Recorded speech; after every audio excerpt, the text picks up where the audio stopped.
I'm Dr. Robin Williams, and for today's tour, we're going to explore the evolution of Savannah's historic suburbs and suburban houses. As with other cities, Savannah saw its city limits expand outwards as new transportation technology and changing social values encouraged the creation of new residential districts. By tracing the development of suburbs from the early streetcar suburbs of the second half of the 19th century, through the first automobile suburbs of the early 20th century, and finally the sprawling post-World War II suburbs, we can see how the desire for greenery, privacy, and increased emphasis on architectural individuality shaped both the urban form of suburbs and the size, form, and style of the houses in them, and how these changed over time. One of the other factors motivating people to move to the suburbs was a shift in social priorities. Instead of the formality of living in the urban center, where your house is right up to the sidewalk, the suburbs offered a more relaxed lifestyle, the ability to be comfortable like I am on this stepping stone, this sort of breaking down of the social formality of the urban center. By the mid-19th century, industrialization had made American cities not only bigger and more prosperous, but also noisier, dirtier, and more congested.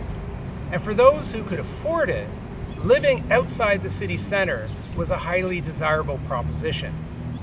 The development of streetcar lines between the 1860s and the 1880s in most cities allowed people to move farther away from the city center, being able to cover in the same amount of time that they could have walked a few blocks as a pedestrian. They could now cover much more ground riding a streetcar, which meant they could live farther from the city center and enjoy more privacy, a healthier, greener living environment, more land, and for the first time, things like private gardens, a little more space around their homes.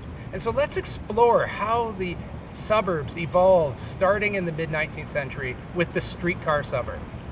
One of the important differences of having a house outside of the downtown core in these early streetcar suburbs was that you could have a front yard, something that before was reserved for the absolute most elite residents. In Savannah, that would be the wealthy people on their trust lot mansions, such as the Owens Thomas house, has a small front yard.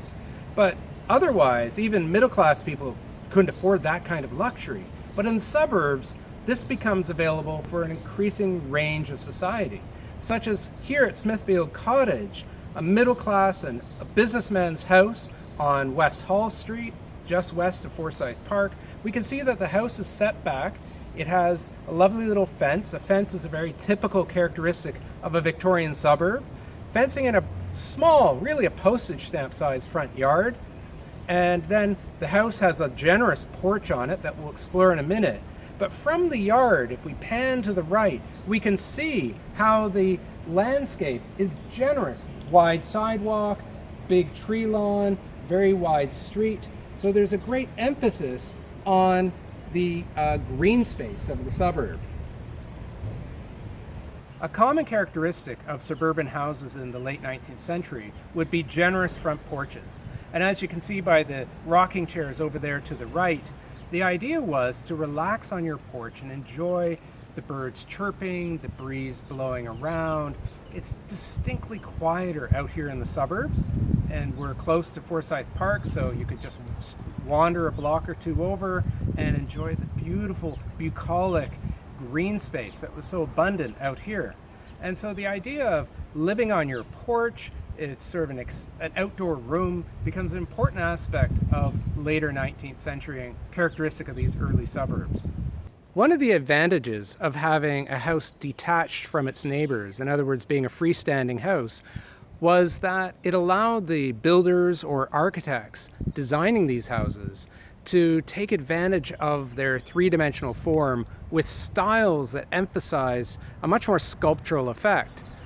One of the most popular styles was the Queen Anne, and here we see a wonderful example of it. Smithfield Cottage from the 1880s illustrates some of the key characteristics of this very relaxed and informal style. with its prominent gable at the top and a smaller gable down here on the porch. You can just see off to the right. And there's no attempt at symmetry. In fact, this house emphasizes irregularity and has features on one side that are not matched by the other. In fact, as we go around the house, we'll see features off the west and east facades that don't mirror one another. Rather, the asymmetry is a kind of architectural expression of the same informality that is sought in the sort of lifestyle of living in the suburbs.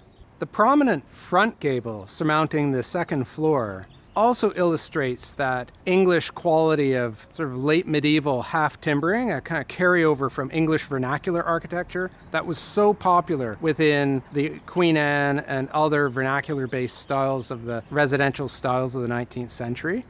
But what's interesting at Smithfield is that the areas in between the dark stained wood show little seashells, possibly a recognition of the proximity of Savannah to the coast, giving a little craftsman-like individuality to the stucco in between those pieces of wood.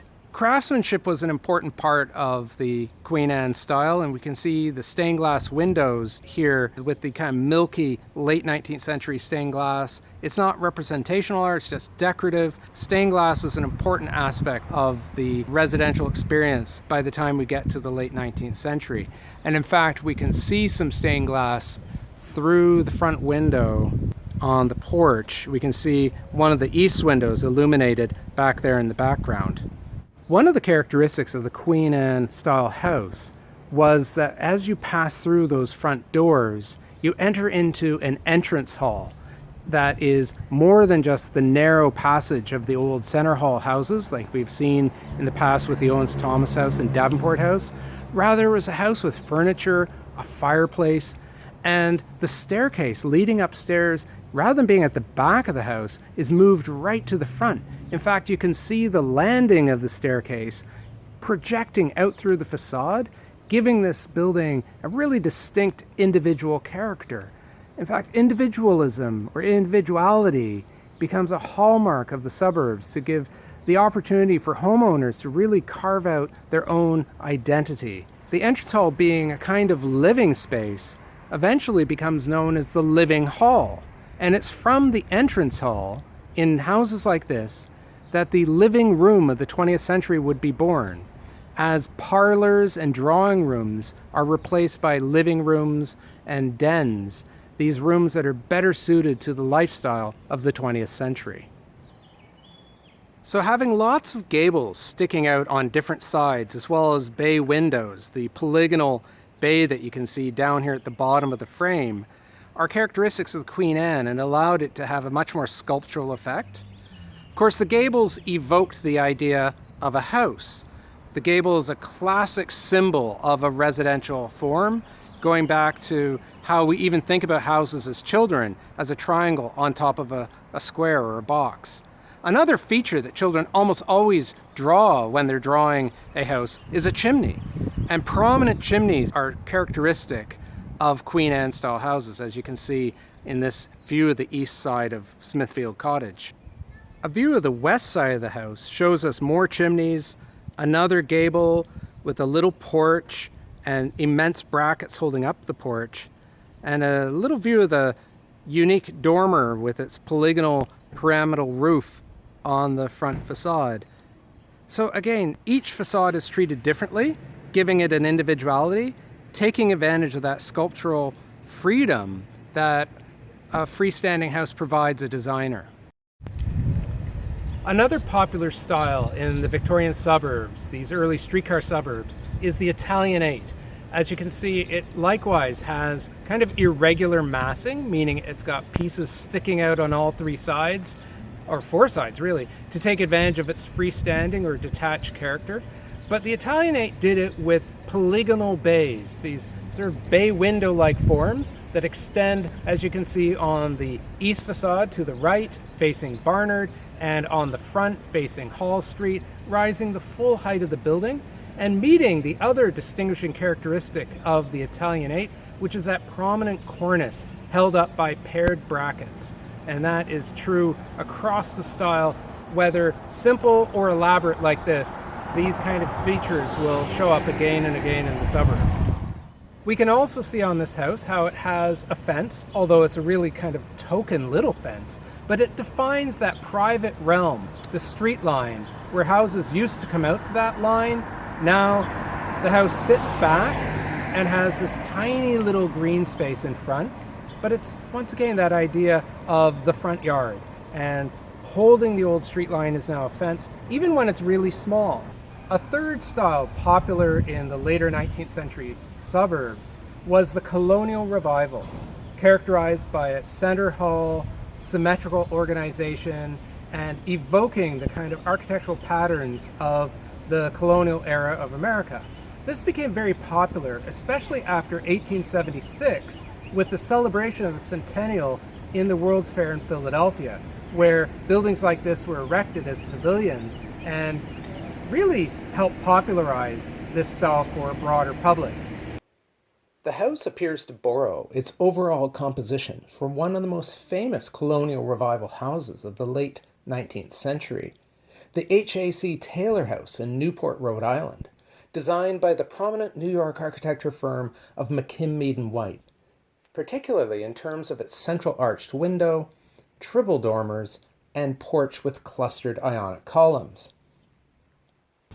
As you can see, the houses we've been looking at in the suburbs are not small houses. So the early suburbs attracted upper middle class and wealthy downtown people to move out to these early suburbs and enjoy really large pieces of property that the ultra-rich previously could only have afforded inside the city.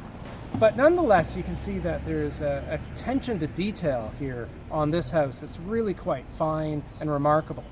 The bay projecting off the right-hand side, for example, has really elegant Renaissance classical details in the plaster moldings above the window and up in the cornice. So another remarkable detail that gives this house its individuality is this graduated clapboarding on the side here. And you can see that each clapboard or clapboard is a little bit bigger as it goes up the facade. And this is a feature that is authentic back to the 18th century. And it's most likely that in that time, the lowest boards would weather the most. So overlapping them more gave them more substance and the ability to resist rot better. But here it becomes a decorative feature, and it illustrates an attention to craftsmanship, and it's just a nice effort to make the house seem more luxurious and where the workmanship of the carpenters can be appreciated. Even the graduated clapboarding appears to have been borrowed from the H.A.C. Taylor House. So here are a couple more Queen Anne style houses that show some of the characteristics typical of this style. Most notably, the corner turret. Both of these homes, not as grand as the ones we were just looking at, but nonetheless still separated from one another. Even if it's by a modest amount of space, we could also see that they're slightly pulled back from the curb with a little knee wall defining the edge of the property, a tiny, tiny little yard. But also we have porches and very sculptural, three-dimensional quality on these houses. So the characteristics of the Queen Anne, whether on a very large house or a relatively small one like these, shows this fascination with the three-dimensional sculptural and asymmetrical form. Also, these ones evoke a kind of more vertical townhouse-like quality. So as we move through the suburbs, we're going to see this kind of verticality give way increasingly to lower and wider houses. As we drive south on Barnard Street, we see how Savannah's early streetcar suburbs of the Victorian District and the Thomas Square neighborhood beyond it continue the urban pattern of grid planning and mostly detached wooden houses in the Queen Anne and Italianate styles. The development of automobile suburbs in the early 20th century coincided with a desire for neighborhoods that were more exclusive. The local developers, Harry Hayes and William Lattimore, developed Ardsley Park, and their colleague Harvey Granger developed Chatham Crescent, two contiguous neighborhoods that would cater to whites only. And the way that they would do this is through racial covenants. built into the deed of the property that the property could only be sold to white people. To reinforce the exclusive nature of these neighborhoods, stone gates with terracotta roofs like this pair at the corner of Bull and Washington, marked the entrances to the neighborhood and were, in a sense, the physical equivalents to the covenants. Although these gates didn't have actual gates closing off the neighborhood, they were nonetheless symbolic of a sense of a boundary. As we enter Ardsley Park along its principal east-west street, Washington Avenue, we see the impact of the City Beautiful movement of the early 20th century and its emphasis on enhanced landscaping. The street has a median similar to Oglethorpe Avenue and Liberty Street in downtown, but now with 3 rows of live oak trees creating a double allée, with the outer rows planted in tree lawns. Here we are at the key intersection, the central intersection of the Ardsley Park neighborhood. Abercorn runs down the middle of the neighborhood, north to south, and Washington Avenue, originally called 47th Street, was its main east-west broad palatial avenue with a median that we'll be looking at. Here we find the home of one of the 2 developers of the neighborhood, the home of Harry Hayes Lattimore. And clearly he was trying to set a standard for the neighborhood with this palatial home of his. It was erected in 1910, the same year as the neighborhood itself, and it employed a Beaux-Arts classical style, kind of style we usually associate with public buildings of this era, and not so much with houses. It's not exactly a very residential looking home, with its monumental Corinthian columns, elaborate classical cornice, broad entry staircase, more typical of a public building, and a fantastic entry center hall plan with elaborate door that we'll look at in more detail. So this building with it, and it has buff brick, the same color brick you would find on civic buildings like the Civic Center and commercial buildings of the day.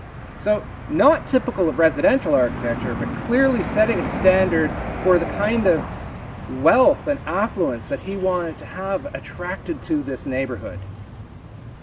If we look in closer, we can see this incredibly generous center hall entrance piece with a wide door and broad side lights and enormous fan light above made out of leaded glass. And through that leaded glass, you might be able to make out the electric bulbs that are illuminated on the underside of an overhang inside the entrance hall, which has a grand spiral staircase that greets you upon entry. Directly across the street from the Lattimore House is this handsome mansion designed in the Tudor Revival style, as one can see with its steeply pitched roofs, slate roof shingles, prominent central chimney that even includes a little Gothic style B on the stack of the chimney. Crowning the entrance and the polygonal bay to the left, we can see these castellated features, these battlements or crenellations. The entry itself has a Gothic, slightly Gothic pointed entry arch, and all of the windows have what are called hood moldings, which are typical of medieval and Tudor architecture. So you might ask, why was the Tudor Revival so popular? Well, obviously for people with money, it evoked associations with the English aristocracy and the kind of old money that goes back hundreds and hundreds of years. And so as a result, the Tudor Revival is among the more popular styles of the early 20th century suburbs. To make the neighborhood more attractive, the Lattimore brothers incorporated generous landscaping, such as the square behind me and multiple others that were a feature from downtown Savannah familiar to Savannahans, except now they've been pushed off to the side. So Abercorn, which runs right behind us, as you can hear the traffic going by, is allowed to slide by unimpeded, while the squares are set off, whereas downtown the squares interrupt the flow of traffic and force cars to slow down. So this was a concession to the automobile as part of their landscaping. It gave an amenity, a beautiful square like Savannah Park here. And these are set back and forth on either side of Abercorn as you go south through the neighborhood.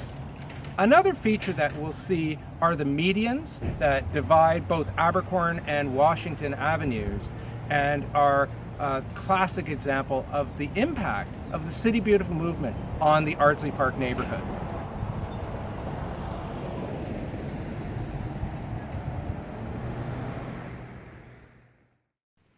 As we drive east on 45th Street, we can see the generous median on our left and how in Ardsley Park the outer rows of live oak trees are planted in the tree lawns, the narrow strip of grass between the curb and the sidewalk. But as we cross Habersham Street, we enter the Chatham Crescent development almost imperceptibly, the only clue being a subtle change in the landscaping. Gone are the tree lawns, and the outer trees are now planted on the front lawns of properties. As we approach the center of the neighborhood, we see the large Savannah Arts Academy High School come into view. Originally, developer Harvey Granger had planned this central site for a hotel, the Hotel Georgia, what he confidently boasted would be the finest tourist hotel on the Atlantic coast. Its Spanish colonial revival style evokes the resort hotels erected by Henry Flagler in Florida in the late 19th century. Construction, however, only got to the first floor, when it was stopped in 1914, according to a Sanborn fire insurance map. In 1935, the Board of Education acquired the site for Savannah High School. Designed by a team of local architects to accommodate 2,000 students, it was the largest public works administration, or PWA, project in Georgia, and the largest high school in the state. Its Georgian revival style was popular for schools in the early 20th century. As we drive a little further east on Washington Avenue, we turn left onto Atlantic Avenue, which, between Washington and 46th Street, forms a small crescent that frames Tiedemann Park that fronts the high school.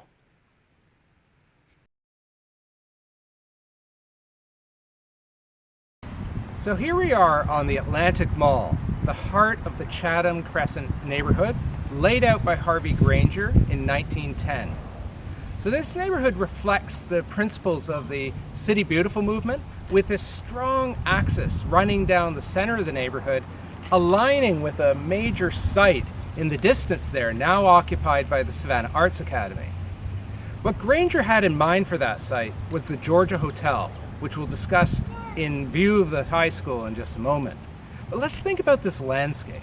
The Atlantic Mall is this broad swath of green with Atlantic Avenue separated into two carriage drives, one to the left, one to the right, that flank this broad green space, which is a favorite place for people to stroll, walk their dogs, take kids for a walk, and for others to just get some fresh air. The mall is defined by these two rows of palmetto trees, which follow the design of landscape architect Charles Bignon, who worked for Granger to come up with a landscape plan for the neighborhood. So not only do we have palmettos on the Atlantic Mall creating this unusual allée, unique in Savannah, but he also had them planted on Estill Avenue, what's now known as Victory Drive, in the same year 1910. From Victory Drive, we can see the full length of this palmetto allée, and behind me are these concrete pedestals and steps, and the pedestals originally held these elegant lights, and it would be amazing if at some point they could be restored to reinvigorate this crosswalk here as a pedestrian node, a place where people could enjoy the full length of the Atlantic Mall. One of the most prominent houses on the Atlantic Mall is the Robert Hitch House, erected in 1910 and designed by Savannah architect Hyman Wickover, who's more familiar to us as the architect of City Hall. Robert Hitch was a prominent lawyer at the time and would later be the mayor of Savannah. So we can see that this neighborhood attracted the movers and shakers of Savannah, who were really, among the more affluent members of society, and desired a place of prominence. And this house does just that. It's right here at the corner of Atlantic Mall and Victory Drive, which was probably a lot quieter back then than it is today. The house is a Mediterranean revival style, as we can see with its stucco facade, stone trim with some elegant Spanish style details, and the red terracotta roof.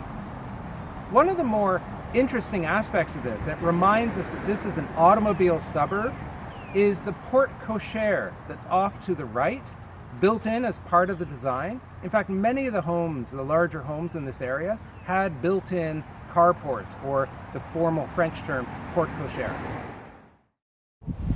One of the characteristics of early 20th century suburbs is the amazing architectural individuality and stylistic variety of the homes in these neighborhoods. And behind me you can see a great example of a Craftsman style home, which is really a style more typical of working class bungalows, small, modest homes.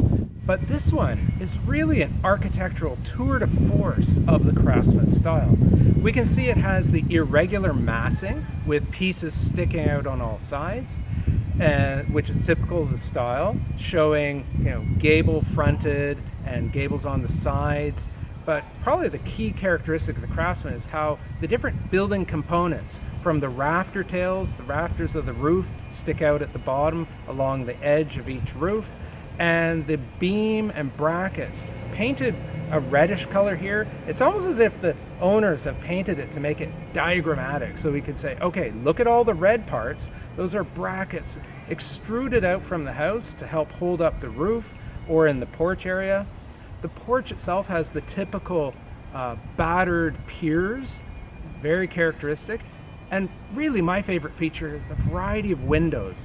There isn't a standard window on this house. They're elongated, they're stretched, they're exaggerated, and really the showstopper is the door. The door is the widest door I think I've seen on a house in this neighborhood, and it's a wonderful example of how everything is individualized and given its kind of craftsman character.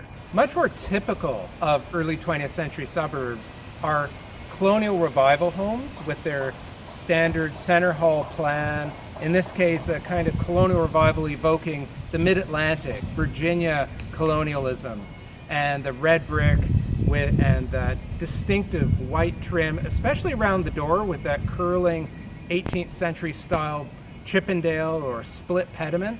So a house like this would be representative of people who were more conservative and more conveying the idea of an establishment identity. And because many of the people who came to suburbs like this had a certain level of affluence, colonial revival homes with their symmetry and orderliness were very, very popular.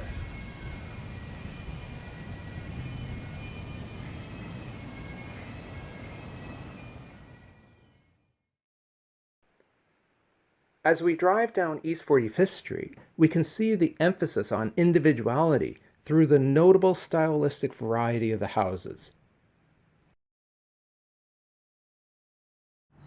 Carrying on with the theme of architectural variety and individuality is this wonderful Mediterranean revival house on East 45th Street near Waters. And it displays the characteristics of the Mediterranean revival most distinctively with its red terracotta roof, its rough cast stucco, the kind of broadening tower quality that evokes almost like a mission, a Spanish mission or a rural church where the tower flares out, you can see right here with this almost buttressed effect, and the iron railing and even the awning with its spear-like holders, and then the entrance with this round arch. At the top of the tower over the entrance of the house, we can see key characteristics. The tile work set within the stucco, the rough stucco itself, and most distinctively those wooden piers or columns with their broad but flat capitals, evocative of the American Southwest and the Spanish mission architecture of places like Santa Fe. Continuing eastward on 45th Street, we encounter one of the 4 round squares in Chatham Crescent, this one called Theist Park, where it intersects with the large curving Chatham Crescent Road seen on the right. As an automobile suburb, these squares were made circular to facilitate the easier movement of cars.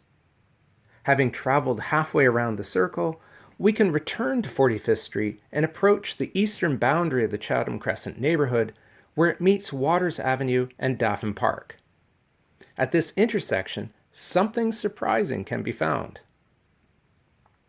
But one of the most exciting things to survive in this neighborhood, in fact, I think it's the only one that survives in the city, is this embedded stop sign that predates the octagonal stop signs that we're so used to in our world. This one is a cast metal stop sign.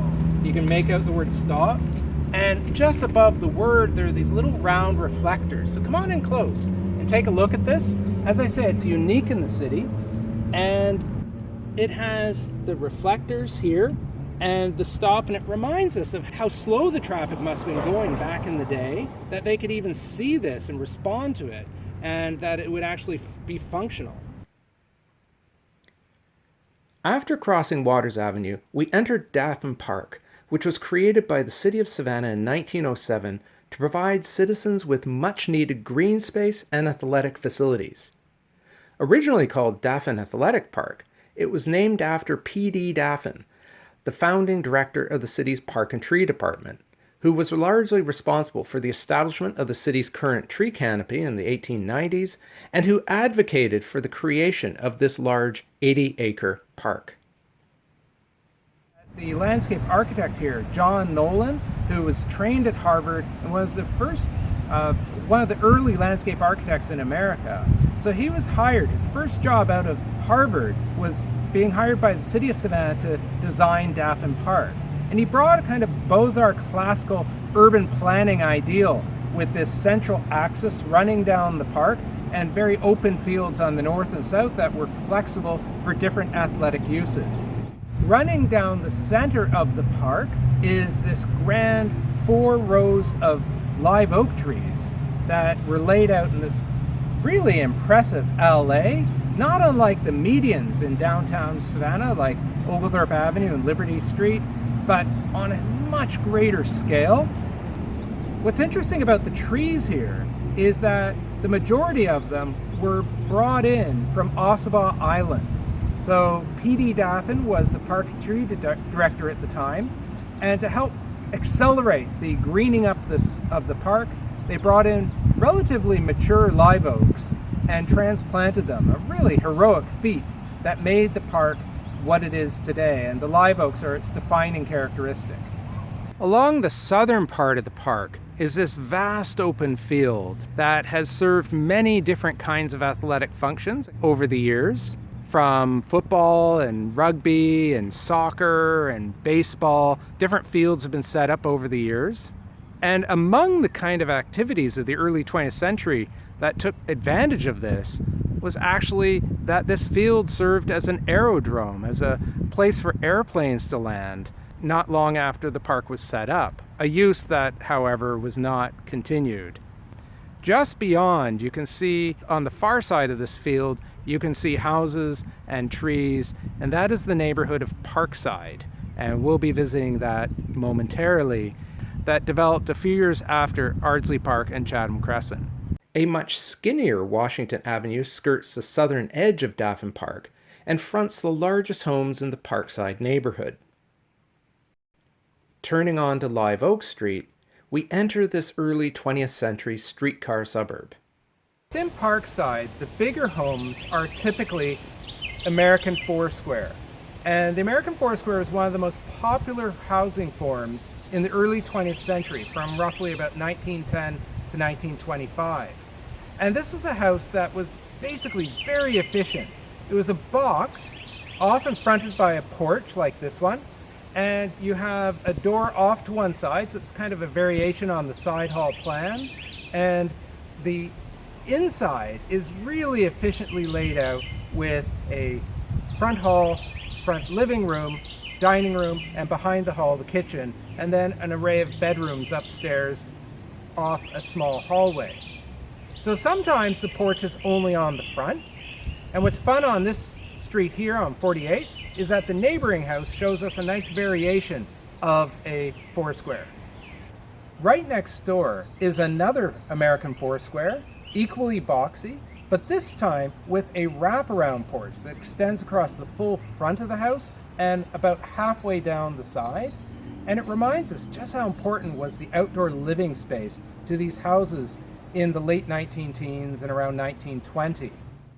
American Foursquares were enormously popular in the American suburbs, and they were marketed mainly through catalogs. You could buy the plans for a house like this through Sears, for example. They marketed all sorts of houses, Foursquares being among their most popular, but also they marketed working class or smaller bungalows especially Craftsman bungalows. The most common house form throughout Parkside is the bungalow, the one-story, broad, modest home that was affordable for working class people.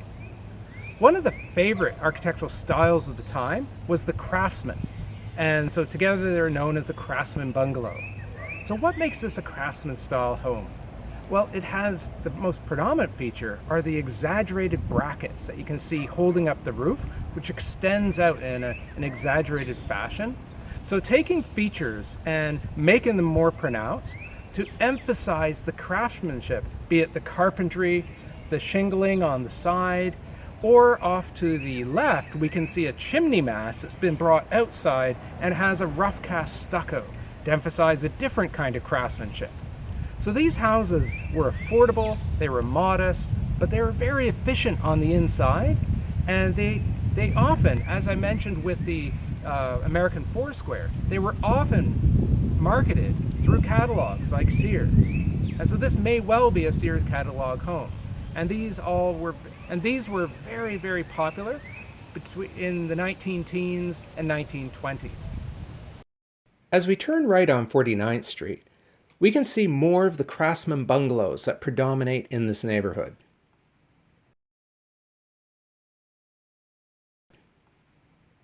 Heading west, we cross back into Chatham Crescent and see how the east end of this development filled in with many houses erected after World War II and now made of brick. Passing behind the Savannah Arts Academy, we can appreciate its enormous size. Continuing west, we can see that Chatham Crescent also saw its share of Craftsman bungalows. Nestled among residential streets, the 49th Street School, now the Charles Ellis Montessori Academy, erected in 1929, showcases the popular Georgian Revival style. At Habersham Street, we encounter the boundary between Chatham Crescent and Ardsley Park neighborhoods, and as we head south, we gradually move forward in time as early 20th century architectural styles give way to mid-century minimal traditional brick homes. Just over a half mile to the south, we encounter the Habersham Village Shopping Center, a 1950s era strip mall. Another key characteristic of the suburbs is the neighborhood strip mall. And this is where people who lived in surrounding areas would come to shop rather than going to a traditional corner store or a downtown market. So strip malls like Habersham Village here on Habersham in the 60s, so well south of downtown Savannah in the midst of the 1950s and 60s suburbs, are rows of stores on both sides, and you can see it's a long, low retail strip where you can drive right up to the front of the store, and of course there's ample parking. There's a large parking lot right in front of me here and more parking off to the end of the supermarket. Strip malls like this were typically anchored by a grocery store, such as Red and White off to the left, and a variety of service retailers, such as dry cleaners, a post office, and a good variety of restaurants and shops. And of course, a gas station catering to the all-important automobile. In 1950, two neighborhoods were established just outside the city limits, Kensington Park and across Waters Avenue, Fairway Oaks.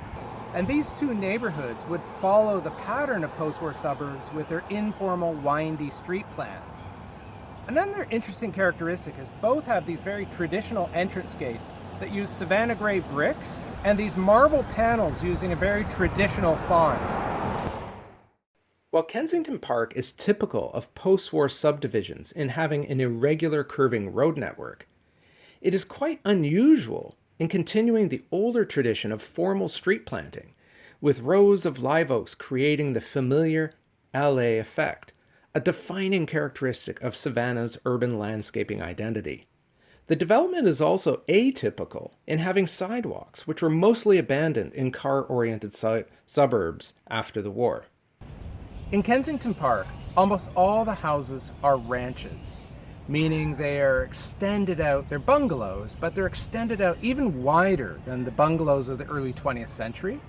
And these are often called ranch-style bungalows, but calling this a style is a bit of a misnomer because the ranches can come in minimal traditional forms like these ones with their hipped roofs and suggestions of gables and essentially a watered down version of traditional residential features. But they can also come in highly modernistic forms, as we'll see in some nearby developments. After World War II, the generous amount of space in these neighborhoods with large lots, large front yards, allowed people to spread out. And this is an idea that starts in the beginning of the 20th century with Frank Lloyd Wright and his prairie houses, where he wanted the houses to respond to the flat, open space of the suburbs. And so that idea, after about 50 years, becomes widely popular. And so people will leave downtown, come to the suburbs like Kensington Park, and take up residence where cutting grass, barbecuing, spending time with your neighbors, all in a relatively quiet neighborhood compared to the hustle and bustle of the urban life downtown. Another distinctive feature of many of the subdivisions in suburban Savannah was the use of Savannah gray brick as a cladding material, whether it's on just part of the facade or the whole facade, whether they're minimal traditional houses like these or even highly modernistic ones, the mid-century mods. Many of them made use of Savannah gray brick. Now it's a local brick, a soft, porous brick, but these are salvaged. These are salvaged bricks from demolished buildings in downtown Savannah.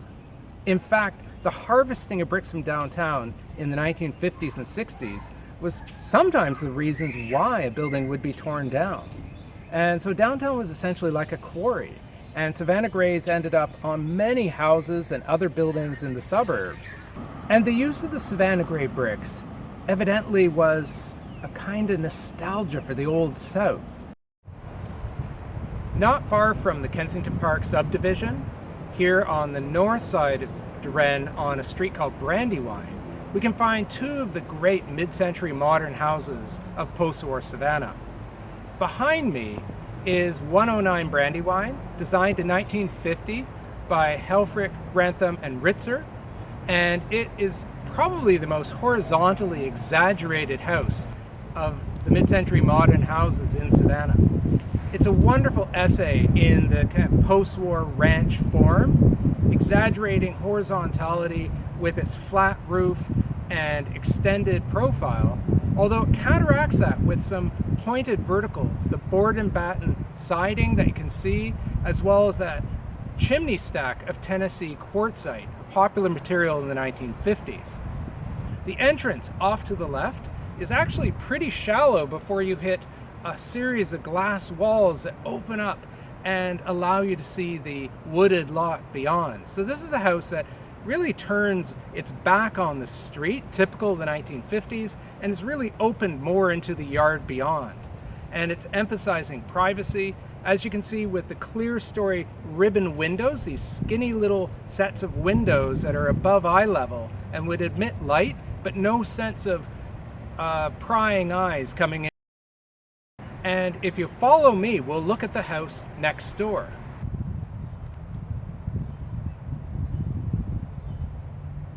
At 111 Brandywine, Daniel Grantham, one of the co-designers of the house we're just seeing, designed a house for himself in 1956, which follows a lot of the same mid-century modern ideals of a horizontal ranch that extends across the landscape.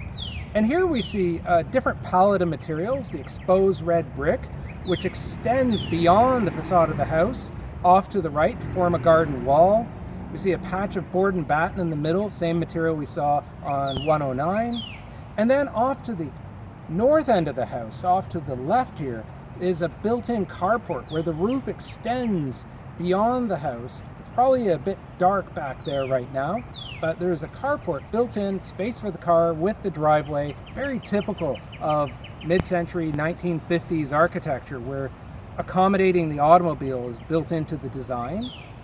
Part of the excitement of this house, though, is as you approach the entrance, the drama of entry is heightened by there being a little koi pond that's outside the front window there, and the pond extends under the front window into the house.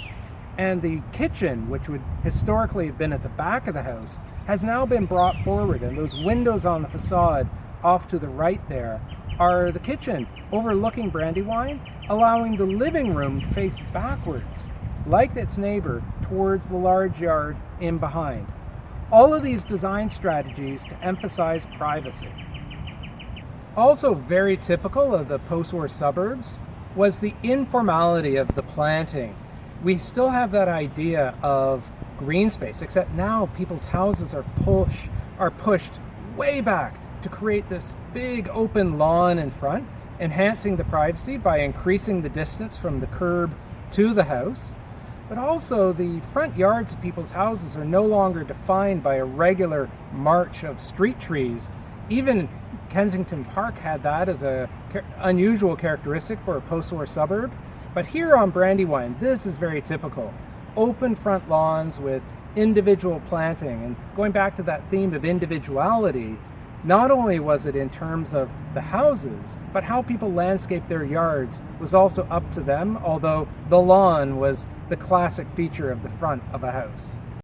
One of the advantages of having a house in the suburbs is that you could have a residential lot that was enormous, that allowed you to spread out across the landscape, and few do it with more spectacular panache than the Richard Lane house from 1962 at the corner of Abercorn and 65th. Arguably the grandest mid-century modern home in Savannah is the Richard Lane home from 1962, designed by Carl Helfrich of that same firm we've heard about from the 1950s. This home is an essay in horizontality once again, but here Helfrich uses cantilevering both the ground floor that you can see from the left-hand end all the way over to the right-hand corner. The main living floor is up off the ground and extends out above that stone base. And then a running bond of long, broad, tan glazed bricks emphasize the horizontality even further in a manner reminiscent of Frank Lloyd Wright and his prairie homes. And like Frank Lloyd Wright, there's a strong Japanese inflection on this house. So the abstract patterning of the windows and the sort of Eastern elements sprinkled into the design and the landscape, and even the dragon motif and the door handles. So this house provides a sense of the luxury, and of course it takes advantage of its enormous lot. And in a moment we'll take a closer look at some of its details. Here we see the Richard Lane house on its Abercorn side, so it's a very generous corner lot that takes full advantage of its location, allowing the driveway to enter in off Abercorn into this built-in carport area and garage beyond that to the right. And from here we can see the entrance leads to a courtyard where the sunlight is passing through the stained glass, the abstract pattern of stained glass windows. And one of the very interesting things about this house is that it has a courtyard in the middle with glass walls on all sides. And this concludes our tour of the Savannah suburbs, from the Victorian District near downtown to the sprawling post-war subdivisions south of Victory Drive. We've seen how changing social priorities for a desire for green space and quiet and privacy have led to this move away from the city center and to have more and more property and the ability to spread out. And so these shifts have had a result on how houses are designed, moving from the more upright and vertical houses near downtown, though detached, increasingly moving apart to this broader form. An interesting thing is happening though at present. As people rediscover the city center, the suburbs are going to potentially face a different future. What will come of them as the large amounts of land become more and more of a challenge to sustain? But that is a different story.